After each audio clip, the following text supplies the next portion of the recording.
Good evening, children. Welcome to Suchitra Excellent Classes. Today we have learned 8th Standard Second Language English Part 2, Unit 5, Quality of Mercy. Prose, The Swan and the Princess. ನಮಸ್ಕಾರ ಪ್ರೀತಿಯ ವಿದ್ಯಾರ್ಥಿಗಳೇ, ತಮಗೆಲ್ಲರಿಗೂ Suchitra excellent ಕ್ಲಾಸಸ್ಗೆ ಆತ್ಮೀಯವಾದಂತಹ ಸ್ವಾಗತ.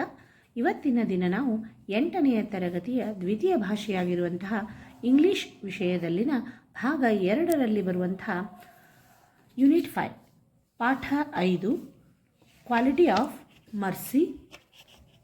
Pros the swan and the princess, a folk play.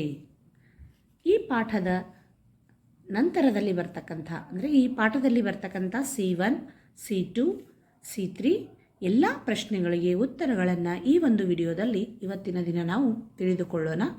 ಎಲ್ಲರೂ ಕೂಡ ಪೂರ್ತಿ ವಿಡಿಯೋವನ್ನು ನೋಡಿ ಎಲ್ಲ ಪ್ರಶ್ನೆಗಳಿಗೆ ಉತ್ತರಗಳನ್ನು ಬರೆದುಕೊಳ್ಳಿ, ಸರಿನಾ? ಯಾರಾದರೂ ಇದೇ ಮೊದಲ ಬಾರಿಗೆ ನಮ್ಮ ಚಾನಲ್ನ ನೋಡ್ತಾ ಇದ್ದರೆ ಪ್ಲೀಸ್ ನಮ್ಮ ಚಾನಲ್ನ ಸಬ್ಸ್ಕ್ರೈಬ್ ಮಾಡಿ, ಪಕ್ಕದಲ್ಲಿರ್ತಕ್ಕಂಥ ಬೆಲ್ ಬಟನ್ ಪ್ರೆಸ್ ಮಾಡಿ. ಯಾಕಂದರೆ ನಾವು ಮಾಡುವಂತಹ ಪ್ರತಿಯೊಂದು ವಿಡಿಯೋಗಳ ನೋಟಿಫಿಕೇಷನ್ ನಿಮಗೆ ಬೇಗನೆ ತಲುಪುತ್ತದೆ. ನಿಮ್ಮ ಒಂದು ಲೈಕ್, ಕಮೆಂಟ್ ನಮಗೆ ತುಂಬ ಪ್ರೋತ್ಸಾಹದಾಯಕವಾಗಿರುತ್ತದೆ. ನಮ್ಮ ವಿಡಿಯೋಗಳನ್ನು ಹೆಚ್ಚು ಹೆಚ್ಚು ಶೇರ್ ಮಾಡಿ. ಸರಿ, ಹಾಗಾದರೆ unit 5 quality of mercy, the swan and the princess ಈ ಪಾಠದ ನಂತರದಲ್ಲಿ ಬರುವಂತಹ ಎಲ್ಲ ಪ್ರಶ್ನೆಗಳಿಗೆ ಉತ್ತರಗಳನ್ನು ಈಗ ತಿಳಿದುಕೊಳ್ಳೋಣ.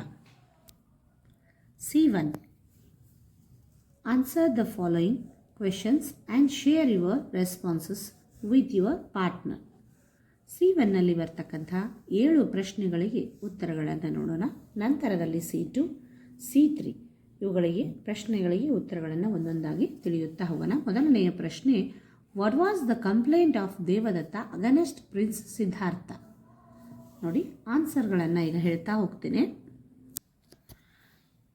Answer, Devadatta complaint against prince Siddhartha that he had taken the swan which Devadatta shot down. Question number 2. Why did Siddhartha claim that the swan was his? Answer. Siddhartha claimed that the swan was his because he saved and protected its life. Question number 3. How did the bird react to Devadatta's call? Answer. When Devadatta called the bird, it trembled with fear and cried. Question number 4.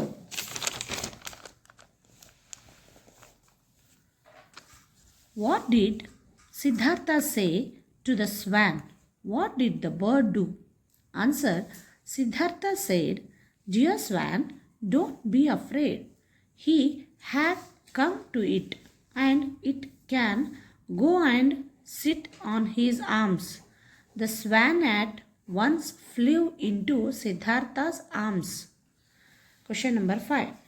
What made Devadatta and Siddhartha approach the king? Answer. Devadatta and Siddhartha both wanted the swan. They are unable to decide, so they approached the king. Question number 6. How did each of them depend their actions? Answer.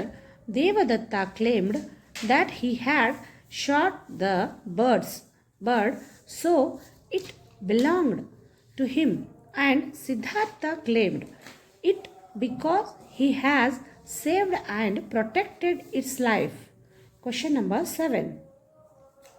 How did the chief minister resolve the dispute in the end? Answer. The chief minister thought a plan to resolve the dispute. He told Siddhartha to keep the swan on the stool. He directed Devadatta to call the bird.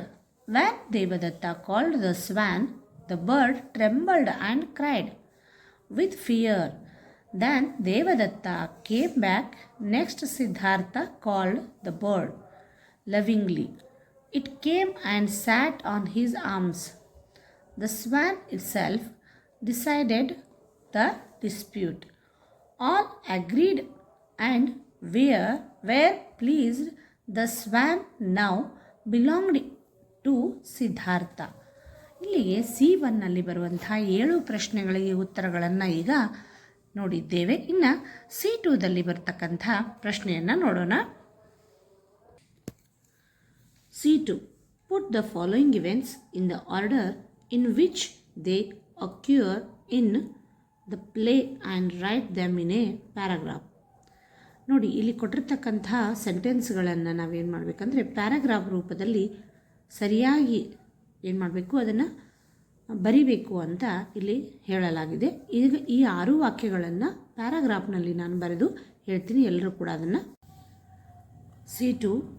Devadatta shot an arrow at the bird. Siddhartha nursed the bird with great care. Devadatta appealed to the king for justice. Devadatta called the swan to him.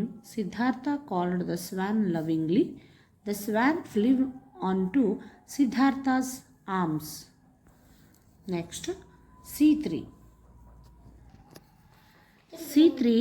After the swan had been saved by Siddhartha, it was very happy and wanted to thank the prince. Write an imaginary dialogue between the swan and Prince Siddhartha. The beginning of the dialogue is being given. ನೋಡಿ, ಇಲ್ಲಿ ಡೈಲಾಗನ್ನು ಕೊಡಲಾಗಿದೆ, ಅದನ್ನು complete ಮಾಡಿ ಅಂತ ಹೇಳಲಾಗಿದೆ. ಅದನ್ನು ಇಲ್ಲಿ complete ಮಾಡಲಾಗಿದೆ. ಎಲ್ಲರೂ ಕೂಡ ಅದನ್ನು ನೋಡಿ ಸರಿಯಾಗಿ ಬರೆಯಿರಿ. Swan, dear Siddhartha, I want to talk to you. Prince, yes, my dear. What is it? Tell me. Don't fear anyone. Swan, dear Prince, it's only because of your kindness I am still alive today. Prince, why? Are you crying? Swan, imagine what would have happened to me with Devadatta. Prince, don't you think it was your luck? Swan, yes, I was fortunate enough to fall near you. Prince, I was also fortunate to save you. ಈ ರೀತಿಯಾಗಿ C3ಯನ್ನು complete ಮಾಡಲಾಗಿದೆ. Next V1 ಇಲ್ಲಿ ವೊಕ್ಯಾಬುಲರಿಯನ್ನು ಕೊಡಲಾಗಿದೆ. ಇಲ್ಲಿ V1ನಲ್ಲಿ ನೋಡಿ, ಈ ರೀತಿಯಾಗಿ ಏನು ಮಾಡಬೇಕಂದ್ರೆ ನೀವು some definitions are given below.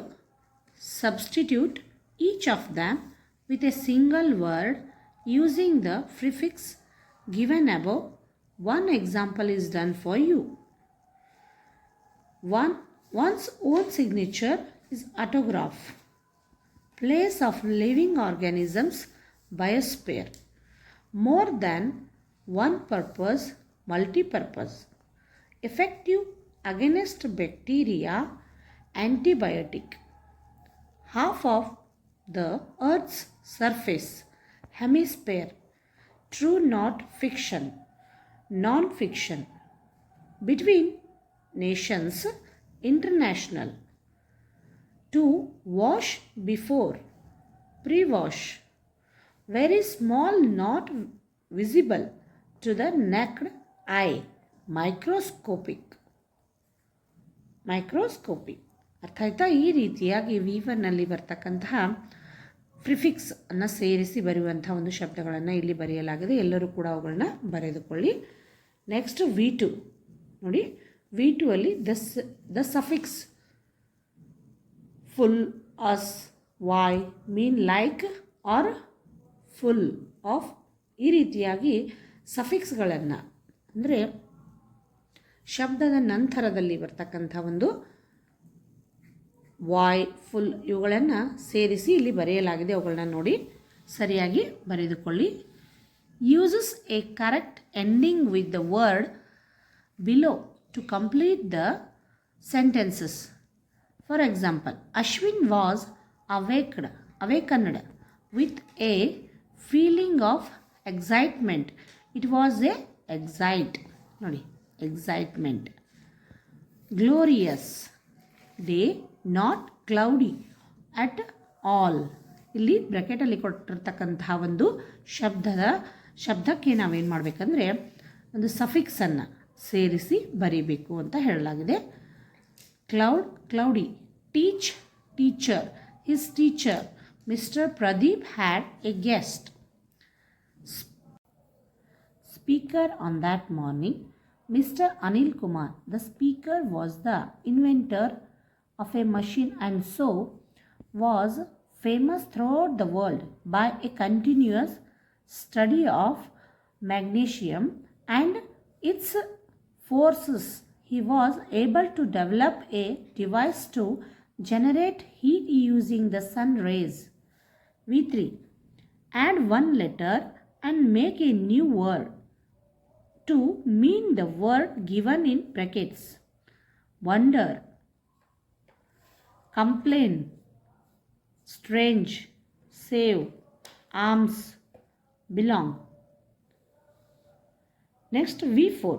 Fill in the blanks with the given words using the suffixes full or less appropriately. ನೋಡಿ, ಇಲ್ಲಿ ಕೆಲವೊಂದಿಷ್ಟು ವಾಕ್ಯಗಳನ್ನು ಕೊಟ್ಟಿದ್ದಾರೆ. ಅದರಲ್ಲಿ ಅಂಡರ್ಲೈನ್ ಮಾಡಿರ್ತಕ್ಕಂಥ ಒಂದು ಶಬ್ದಗಳಿವೆ, ವರ್ಡ್ಸ್ಗಳಿವೆ.